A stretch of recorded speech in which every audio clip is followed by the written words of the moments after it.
Mexican Americans and Pact with Whiteness by Neil Foley, Chapter 3, Becoming Hispanic, Mexican Americans and the Faustian Pact with Whiteness. In 1980, the U.S. Bureau of Census created two new ethnic categories of whites, Hispanic and non-Hispanic. The Hispanic category, an ethnic rather than racial label, comprised Mexicans, Puerto Ricans, Cubans, Panamanians, and other ethnic groups of Latin American descent. Creating a separate ethnic category within the racial category of white seemed to solve the problem of how to count Hispanic without racializing them as non-whites as it had done in 1930. To identify oneself today as a Hispanic is partially to acknowledge one's ethnic heritage without surrounding one's whiteness, unquote.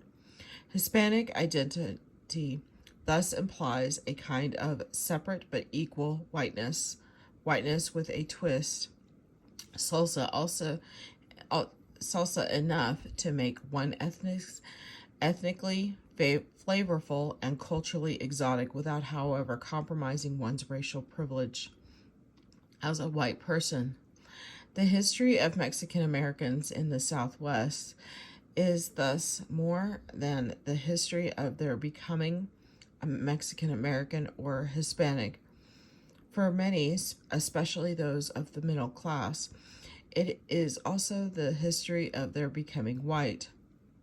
Unlike Black Americans who experienced de jure segregation throughout the South before 1960, Mexican Americans in the Southwest experienced de facto segregation based on custom rather than statutory authority. Legally, Mexican Americans were accorded the racial status of white people. Socially, politically, and economically, however, they were treated as non-whites.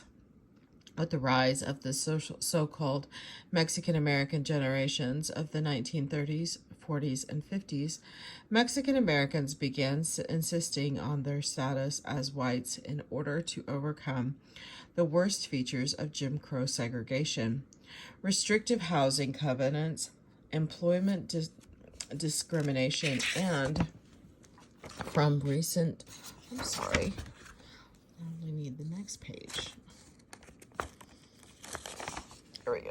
And social stigma of being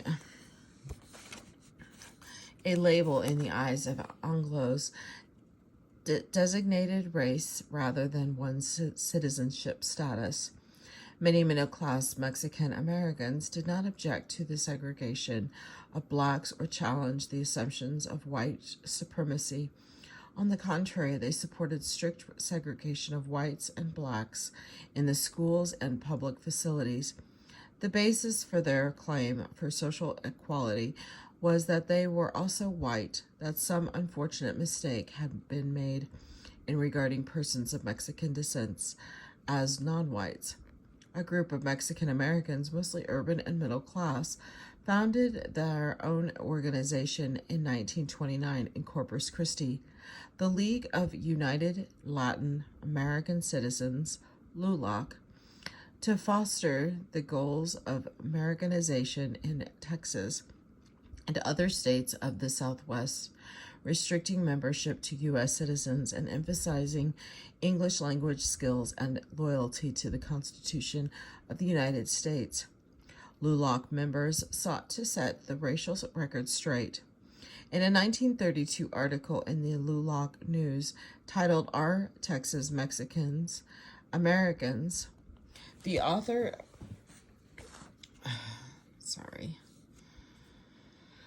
asserted that Mexican Americans were, quote, the first white race to inhabit the vast empire of ours.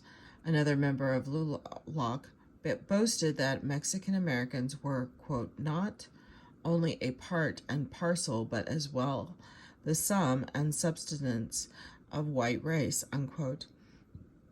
As self-constituted whites, LULAC members considered it an insult to be associated with blacks or other colored races. 1936, a LULAC official deplored the practice of hiring Negro musicians to play at Mexican bales, dances, because it had led to, quote, illicit relations between black men and ill-informed Mexican girls. He urged fellow LULAC members to tell these Negroes that we were not going to permit our manhood or womanhood to mingle with them on an equal social basis, unquote. Not surprisingly, therefore, LULAC, the premier civil rights group for Mexican Americans, turned its back on the opportunities to forge ties with the NAACP during its own civil rights battle in the 1940s and 1950s. The African-American author and Nobel Prize winner Toni Morrison deserves credit for stating bluntly what many Mexican Americans have been slow to acknowledge. Quote, in Race Talk, the move into mainstream America always means buying into the notion of American blacks as the real aliens, unquote.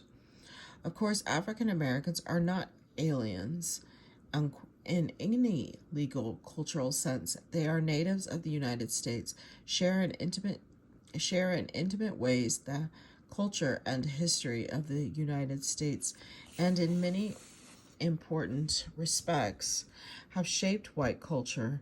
W.E.B. Du Bois wrote that he saw through the souls of white folks, not as a foreigner do I come, for I am native, not foreign.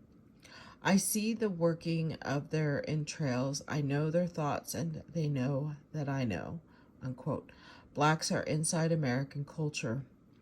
But Morrison's point is that they remain alienated and estranged from the domain of white power and privilege. Mexican immigrants may begin as racial outsiders and, quote, illegal aliens, but their U.S.-born offspring are sometimes able to forge identities as ethnically white Hispanics. Unlike the experience of most immigrants, however, discrimination against Mexicans in the United States has been continuous, pervasive, and systematic. After Mexican Americans established LULAC and the GI Forum, founded in 1948, they challenged school segregation and other forms of discrimination in state and federal courts. While these organizations and their middle-class Mexican-American leaders sought equality based on their constitutional rights as U.S. citizens, increasingly they came to the realization that race, specifically being white, mattered far more than U.S. citizenship. In the course of everyday life, the majority of people of African descent in the United States were citizens. But the fact did not enable them to sit in the front of the bus or attend white schools, as sociologist Mary Waters observed. If the Irish had to sit at the back of the bus, sometimes in the past, and now being Irish just means having fun at funerals, then there is hope for all groups facing discrimination now. The assumption is that most immigrant groups, including Mexicans, have had the option, unlike blacks, of becoming white and thus benefiting from what historian George Lipsticks has called the possessive investment in whiteness. Choosing the Caucasian option, as had the Irish before them, enabled some Mexican Americans to forge white racial identities that were constructed, as Toni Morrison has accurately observed, on the backs of blacks, unquote, having failed to convince Anglos that the word Mexican denoted nationality than a separate race. LULAC members and other urban Mexican Americans constructed new identities as Spanish American or Latin American in order to arrogate to themselves the privileges of whiteness routinely denied to Mexicans, blacks, Chinese, and Indians. Becoming Spanish or Latin American also enabled Mexican Americans to distance themselves from recently these pages keep sticking together, from recently arrived Mexican immigrants who were often illiterate, poor, non-English speaking, and dark-skinned. Mexican Americans thus began to object strenuously to being labeled as colored or forced to share facilities with Black Americans. Increasingly, middle-class Mexican Americans during the 30s and 40s began to call themselves Spanish and insist on their whiteness.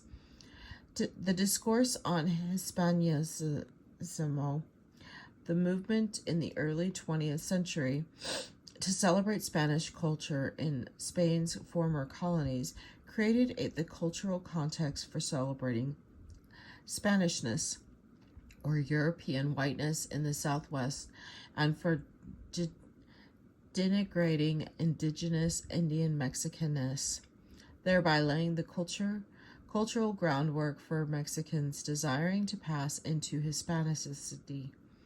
Old Spanish Days festivals were invented throughout the Southwest to celebrate Spain's heritage in America, while ignoring totally the cultural and historical role played by Mexico in the formation of Southwestern culture. The White West discovered Spanish America and created monuments like Balboa Park in San Diego for tourists to marvel at, while Spain itself sought to inoculate in its former colonies a love of La Raza Hispana. Many Mexicans had learned whiteness and whitening, blanqueamiento, before coming to the United States. Long-term interaction among African, indigenous, and Spanish peoples had led to the formation of a complex hierarchical racial system in Mexico. After centuries of the mestizo, race or race mixing, society in colonial New Spain was composed of multiple ethno-racial groups. By the early 20th century, the Mexican government had created census categories for the three racial groups: whites, Indians, and mestizos. The population of Mexico in 1920 consisted of about 14 million. 10% were classified as raza blanca, whites, 30% as raza indigena, Indians, and about 60% of raza mezclita, mestizos. Mestizos had occupied an awkward position in the racial hierarchy, often hated by the Spanish for being part Indian and shunned by the Indians for being part Spanish. Those able to construct identities as Spaniards often regarded mestizos, Indians, and Africans with racial contempt by the end of the 19th century. However, many urban mestizo elites claimed to be Spanish or mostly Spanish in order to establish racial and cultural distance between themselves and Indians. During the rule of the Porfirio Diaz from 1876 to 1910, for example, many Mexicans sought to imitate Europeans, especially the French. In literature, arts, cuisine, and high fashion, mestizo elites like Porfirio Diaz himself fostered the belief in the supremacy of European white culture. Other native Indian cultures, some Mexican Americans, one historian wrote, were descended from exiled conservative elites who had carried across the border as part of their cultural baggage the Porfirian homage to white supremacy. These Mexican Americans argued that Mexicans of the laboring class were accustomed to segregation in Mexico and knew to avoid attending places frequented by the better elements of society. Spanish Mexican Americans claimed that it would be equally as unfair for Europeans to classify an Anglo-American with an American Negro as it is to consider a Spanish Mexican the social equal of an Indian laborer. Some Mexican Americans were therefore mortified when Anglo-Americans made no effort to distinguish between Spanish or white Mexicans and Indian Mexicans, which also became a source of irritation to the Mexican government. Mexican consuls frequently complained that Mexican citizens were not being treated like white people in the United States. In 1933, the Mexican consul in Dallas wrote a county sheriff to protest that a Mexican citizen had been jailed with the Negro prisoners, unquote, instead of with the Anglos.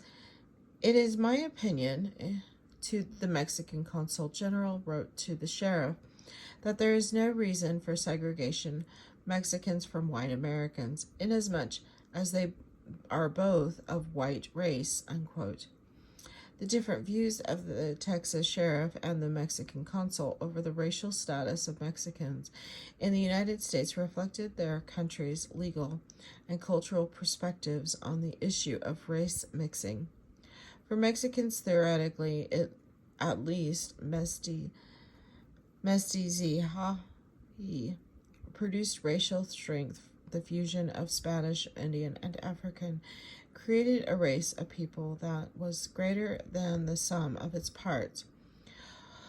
What the Mexican philosopher Jose Vasconcelos called the cosmic race to the Texas sheriff and the average white person in America, however, race mixing was a menace to the purity of the Nordic race that, unchecked, would lead to the demise of white civilization. When Spaniards mixed their blood with Indians and Africans, white Americans believed they would remove themselves from the domain of whiteness. This, quote, dark stream of peon blood, unquote, was inferior to even that of Southern European Jews and Slavs, from eugenicist Madison Grant, accused of producing race bastards and other amazing racial hybrids and ethnic horrors that will be beyond the powers of future anthropologists to unravel, unquote. The history of discrimination against Mexican Americans in the Southwest is a thrice told tale and does not bear repetition here. What is the key, however, is the way in which the courts and the census constructed whiteness and the often conflicting and contradictory way in which whites themselves constructed it. Historically, if not legally, Mexicans had been regarded as non-white and denied most of the rights and privileges that whiteness bestowed. In school segregation cases, however, the courts uniformly ruled that Mexicans belonged to the white race, and in the one naturalization case concerning a Mexican American, the court ruled that Mexican citizens, regardless of race, were entitled to become U.S. citizens as a result of treaty agreements. Mexican Americans reasoned that if the law said they were white, then Anglos broke the law by discriminating against them as non-whites. Eugenicists were particularly opposed to the legal construction of Mexicans as whites because it sanctioned mixing Nordic whites with non-white Mexicans. In a 1929 article in the scholarly journal Foreign Affairs, nativist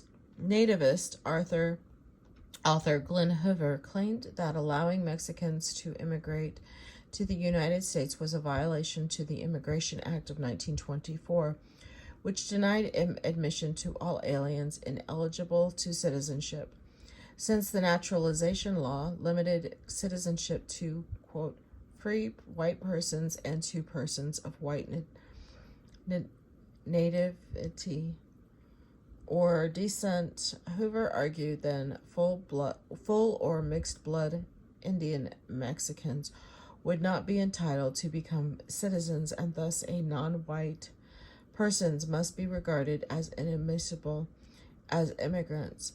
The population of Mexico consisted primarily of Indians with but a veneer of European culture, Hoover wrote, but it seems that there is a tacit understanding among all departments of federal government. Anyone born south of the Rio Grande is a white person. If interbreeding between Indian Mexicans and Nordic whites could not be prevented, Hoover laminated, his descendants will be our descendants, and the gringo and greaser will be one. If, as Hoover and many others believed, Mexicans were mixed-blood Indians and therefore biologically non-white, then why did its state and federal courts extend whiteness to include Mexicans while denying it? For example, to Japanese, Chinese, and South Asian Indians. The Supreme Court acknowledged that many immigrants from Eastern and Southern Europe who were considered white in the 1920s, Italians, Greeks, Slavs, and Jews, for example, were outside the bounds of whiteness in 1790 and had only later been granted status as whites. The courts, especially those advocating whiteness for the purpose of naturalization, often relied on common knowledge or how the average white person viewed the whiteness of a person. Between 1878 and 1909, the courts heard 12 prerequisite or naturalization cases to determine whether a person seeking U.S. citizen was white or not. In 11 of the cases, the courts barred the naturalization of applicants from China, Japan, Burma, and Hawaii, as well as that of two mixed-race applicants. As in other prerequisite cases, the applicants sought to convince the court that they met the racial criteria of whiteness by either scientific evidence, the division of humans into 5 racial groups, Mongolian, Negro, Caucasian, Indian, and Malay, or common knowledge, unquote. The courts used either or both of these criteria to decide who was white and who was not. Takeo Ozawa, a Japanese citizen educated at the University of California at Berkeley and resident of the United States for 28 years, petitioned the court to become a citizen on the grounds that his skin color made him a, quote, white person. The court disagreed with his literal interpretation of whiteness and in 1923 denied him citizenship on the grounds that he was of Mongolian, not the Caucasian race. White skin by itself did not guarantee one's, quote, property right or whiteness, unquote. 3 months after ruling that Japanese were not Caucasian and therefore not white, the Supreme Court in United States versus Thind, 1923, rejected its own equation that only Caucasians were white. Bhagat Singh Thind, one of the approximately 6,400 Indians in the United States by 1920, applied for citizenship on the grounds that Asian Indians were Caucasian, not Mongolian, were therefore white, and were therefore eligible for citizenship. The court did not dispute that Thind was a Caucasian, but ruled that not all Caucasians were white despite the technical link between Europeans and South Asians. It may be true, the court ruled, that the blonde Scandinavian and brown Hindu have a common ancestor in the dim reaches of antiquity, but the average man knows perfectly well that there are unmistakable and profound differences between them today, unquote. The Supreme Court thus ruled in the same year that the Takeo Ozawa was not white because, although he had white skin, he was not of the Caucasian race, whereas Bhagat Singh Thind was denied citizenship on the grounds that, although he was a Caucasian, he was not white. Whiteness, the courts increasingly ruled, was whatever they said it was. The Thind ruling was the Supreme Court's final concession to the subjective cultural construction of whiteness. In the only naturalization case involving a Mexican citizen, a federal court in Texas ruled in 1897 that Ricardo Rodriguez, a Mexican citizen and immigrant who had resided in San Antonio, Texas for 10 years, was indeed eligible to become a U.S. citizen. What is unique about this case is that the court made its ruling based on treaty agreements rather than on the racial status of Rodriguez. After the war with Mexico in 1848, Mexicans residing in the Southwest were made citizen regardless of race by the Treaty of Guadalupe Hidalgo, and subsequently were classified as white by the census. Even with the treaty establishing the right of Mexican citizens to become U.S. citizens, the briefs in the case were all aimed at his racial status. One of the briefs on his behalf described Rodriguez as, quote, not a white man and apparently belonging to the Indian or red race, unquote. The judge in the case described him as a copper-colored or red, dark eyes, straight black hair, and high cheekbones, unquote. One of the briefs against Rodriguez described him as quote, of pure Aztec or Indian race, and Rodriguez described himself as a pure-blooded Mexican, unquote, denying that he was either pure Indian or pure Spanish. Thus, all parties agreed that Rodriguez did not appear to be a white person. But just to be on the safe side, the counsel against Rodriguez made the case that Mexican Indians or Indian Mexicans were actually of Mongolian or Asiatic descent who crossed over on the continent over a millennia ago and were therefore no more eligible for citizenship than the Japanese or Chinese. Nevertheless, the court ruled that Mexicans were to be judged on the basis of nationality, irrespective of race, because all Mexicans fell within a class of persons protected by treaties with Mexico and Spain governing the southwestern territories ceded by Mexico and later admitted as states. No doubt political forces were at work here to have ruled against Rodriguez on grounds that he was not white, would have called forth a hail of protest from the Mexican government. Quote, the effect of the decision, unquote, according to Fernando Padilla, was to treat the Mexicans as if he were white. The decision itself did not rule Mexicans to be white. Most Anglo-Americans, however, paid little attention to how the law or the census constructed whiteness and continued to regard most Mexicans as non-whites regardless of citizenship status.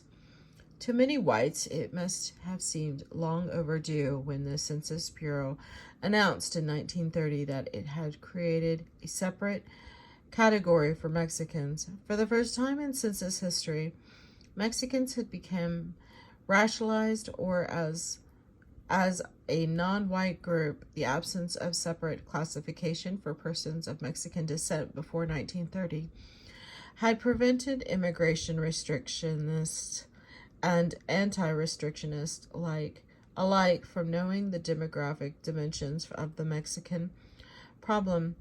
During the 1920s, when immigration restriction was hotly debated in Congress, accordingly, the instructions to the enumerators for the 1930s census stated, quote, practically all Mexican laborers are of racial mixture difficult to classify, though usually well recognized in the localities of where they are found. In order to obtain separate figures for this racial group, it has been decided that all persons born in Mexico or having parents born in Mexico who are not definitely white, Negro, Indian, Chinese, or Japanese should be returned as Mexican, unquote. Unlike census instructions before and after 1930, the 1930 census presumed Mexicans to be non-white unless definitely white, unquote. Although no instructions were given to determine who and who was not definitely white, enumerators had to decide which Mexicans to count as white and which to enter in the non-white Mexican column. The outcome, not surprisingly, was that over 1.4 million persons were returned as Mexicans and therefore non-white, while only 65,986, which is 4%, of persons of Mexican descent were listed as white. The majority of Mexicans in the United States were therefore recognized by the census, if not the courts, as non-whites. But Mexicans government and many Mexican Americans objected strenuously to the new classification scheme, and much to the dismay of geneticists, and assorted nativists, the census abandoned the category in subsequent censuses. Although having their whiteness restored did not lessen discrimination, the Mexican government and Mexican American fully understood the implications of being officially or legally recognized as non-white group. Segregation status consistently defined all those without African ancestry as whites. Texas, for example, defined colored children as persons of mixed blood descended from Negro ancestry for purposes of its school segregation laws, and defined all persons beside those of African descent as white for purposes of its anti-miscegenation and Jim Crow laws. Chinese and Mexican in Texas were thus white under state laws governing the segregation of races, although in practice Mexicans were segregated into, quote, Mexican schools on the grounds that they needed special language instruction, were, quote, dirty, or had fallen too far behind to be educated with Anglos of the same age. In Texas, the line between de jure and de facto segregation became increasingly blurred as school officials made decisions about district boundaries, school construction, transportation, and so forth. That resulted in segregation of Mexican children from white schools in the absence of statutory segregation that existed in the South between whites and blacks. Mexican Americans first challenged school segregation in 1930, the same year in which they achieved segregated status in the census. In Independent School District versus Salvatierra, 1930, the Mexican American plaintiffs of Del Rio, Texas, sought to prove the actions taken by school officials were designed to accomplish, quote, the complete segregation of school children of Mexican and Spanish descent from the school children of all other white races in the same grade, unquote. This clever wording recognized that Mexicans were not white in the sense that Anglos were, but that they belonged to a parallel universe of whiteness.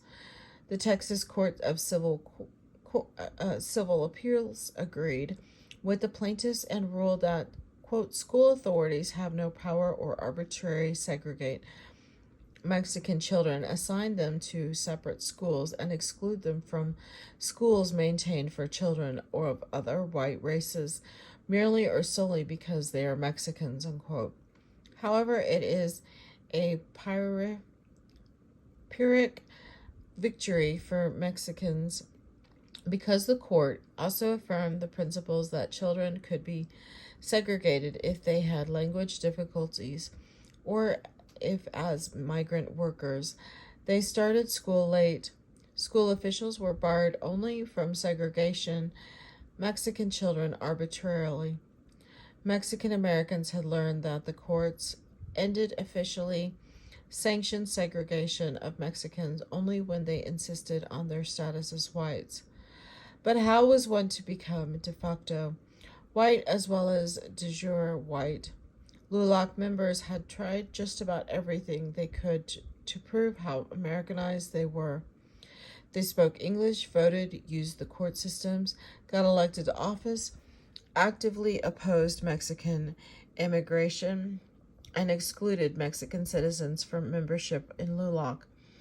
They organized baseball teams and ate quantities of hot dogs. What more could they do to assimilate whiteness? Assimilation, however, is not only about what one leaves behind, it also is about what one is moving toward, what one acquires in the process of cultural exchange and fusion. For many immigrant groups, assimilation in part meant becoming American, unquote, which is also to say becoming white and becoming white.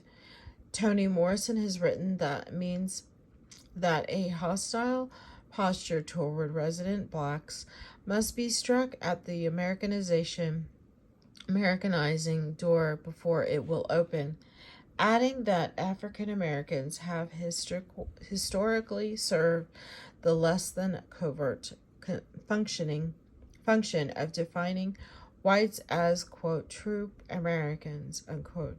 As with other ethnic groups in the past, Italians, Poles, and Irish, for example, for Mexican Americans, the path to whiteness involved not so much losing one's culture as becoming wedded to the notion that people of African descent were culturally and biologically inferior to whites. Only when the lesson of racial estrangement is learned, unquote. Toni Morrison reminds us, is assimilation complete. Growing numbers of middle-class Mexican Americans thus made Faustian bargains that offered them inclusion within whiteness, provided that they subsumed their ethnic identities under their newly acquired white racial identity and its core value of white supremacy. Pedro R. Ochoa, owner of Ochoa Auto Parts and publisher of this weekly 6-page paper, Dallas Americano, was a staunch white supremacist during the 1950s and printed headlines such as Conserva su Raza Blanca, Preserve Your White Race, and Segregation is Libertad, Segregation is Liberty. Ochoa's whiteness embodied extremes of nativism and white supremacy. In his own column, which he signed Pedro El Gringo, he urged Latino citizens to identify themselves as Americano, or American, because he wrote the Latin, Mexican, and European are foreigners, unquote. He regarded Mexican Americans who joined with African Americans in the struggle for civil rights as race traitors and encouraged his readers to join the Spanish Organization of White People. In a Spanish editorial titled No Use Nopal Como a la Mojada, I Don't Use Cactus as a Pillow, Ochoa wrote, the American GI Forum, LULAC, the NAACP, Chambers of Commerce, and other nigger groups argue personas negranes have consistently promoted integration to raise the equality, intelligence, and superiority of black race, unquote. Ochoa strongly believed that every improvement in the lives of black Americans came at the expense of Latino Americanos, and that only by keeping blacks down could marginally while Mexicans raise themselves up. Ochoa sought to lead his people from alien Mexicans to native white, in part by rejecting Mexicanness in favor of Americanness and whiteness, like the protagonist in America, Madigo Paredes, Bildunga Roman, George Washington Gomez. Ochoa had become the George Washington of white Mexicans. In Piedras' novel of a Mexican American becoming white during the 1930s and 40s, the protagonist, George Washington Gomez, leaves his South Texas home to attend the University of Texas in Austin, where he earns a degree, joins the Army, and is sent back to the border during World War II as an intelligence officer to spy on his own people. When his uncle, Feliciano Garcia, rebukes him for turning his back on his own people, the Mexican Texan, or Tejanos, George Washington Gomez responds angrily, quote, Mexicans will always be Mexicans. A few of them could make something of themselves if they would just do like I did, get rid of their Mexican greaser attitudes. More recently, Richard Rodriguez, author of the memoir Hunger of Memory, viewed the generational gap between himself and his immigrant Mexican parents in an ethno-racial as well as cultural terms. They would always be Mexicans, but had become American. A George Washington Rodriguez whose education and English fluency had given him access to white privilege, which he exalted as the goal of all immigrant groups. Not all Mexican Americans, of course, sought to define themselves as Caucasian or to achieve equality with Anglos on the backs of blacks. One member of the Mexican American generation who resisted the lure of whiteness was Tana Yuka, a labor organizer and leader of the pecan sheller strike in San Antonio, Texas during the 1930s.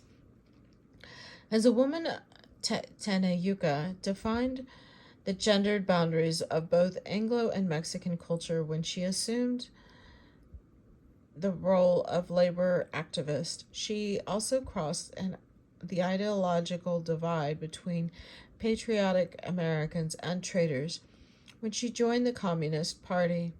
While Anglos probably regarded Tana Yuka as a stereotypical Mexican who had suddenly gone, quote, loco, the largely Catholic, anti-communist, and middle-class Mexican American community of San Antonio, which included LULAC leaders and the Catholic Church, opposed Tana Yuka along ethno-racial fault lines, as well as those of religion, gender, and politics.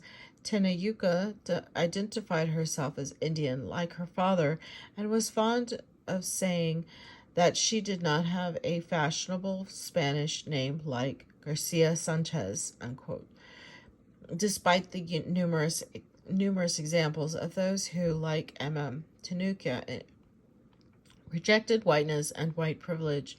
Many Mexican Americans must nevertheless acknowledge their complicity in maintaining boundaries around blackness, unquote. In order to claim the privileges of whiteness by embracing whiteness, Mexican Americans have reinforced the color line that has denied people of African descent full participation in American democracy in pursuing white rights. Mexican Americans combined Latin American racialism with Anglo-racialism, and in the process separated themselves and their political agenda from the black civil rights struggles of the 40s and 50s. After 1960, a new generation of Mexican Americans, Chicanos and Chicanas, rejected the accommodationist strategies of the Mexican American generation and sought empowerment through, quote, brownness and the return symbolically at least to Aztlan, the heritage of their Indian past. Chicanos, many who were themselves middle class and college educated, were ridiculed for wearing serapes and resurrecting their Indian heritage, about which they knew very little. But these criticisms have largely missed the mark. In rejecting whiteness, Chicanos found common cause with all oppressed groups, blacks, Indians, Chinese, and Vietnamese, as well as Mexican immigrants. They rejected the wages of whiteness as the wages of sin, and celebrated their exclusion from opposition to white America. The white response, about 150 years too late, was, "Why do you insist on being different, on being Chicano or Mexican? Why can't you just be American?" Chicanos rejected being American on the historically accurate grounds that being American had always meant being white, but as they accused LULAC members and conservative Mexican Americans of running from their brownness, it was also the case that many Chicanos were trying to escape from their whiteness. Many still are. Today, many Hispanics enjoy the wages of whiteness as a result of a complex matrix of phenotype, class position, culture, and citizenship status, as well as the willingness of many Anglos to make room for yet another group of off-white Hispanics. Still, many persons of Mexican descent, especially recent immigrants, are excluded from the domain of whiteness. A dark-skinned, non-English-speaking Mexican immigrant doing lawn and gardening work does not share the same class and ethno-racial status as a cultured, educated Hispanics. Hispanicized Mexican Americans themselves often constructed a racial gulf between themselves and illegal aliens and wetbacks. The lure of whiteness continues to divide various Mexican constituencies along both race and culture and class lines in their fractured and other often fractious struggles for civil rights.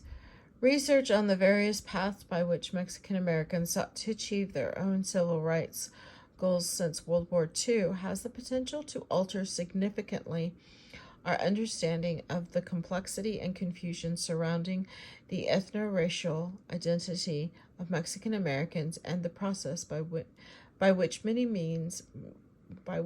became Hispanic, an identity given official sanction by the U.S. government, business, and academic communities. By examining how law, naturalization, segregation, and miscegenation,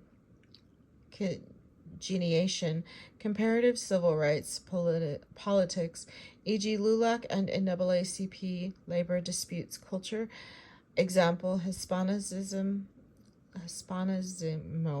religion, example evangelical or Protestantism, and literary works have constructed whiteness often in conflicting and contradictory ways. Such a study can illuminate the peculiarity hybrid identities of Mexican Americans and explore the historical roots of the tension that exists between the Hispanic and African American communities, analogous to the tension that has developed between Jews and blacks in the context of these groups. Particular orientations toward whiteness. Here are the notes. There are quite a few, so should you wish to take a look at these at your leisure.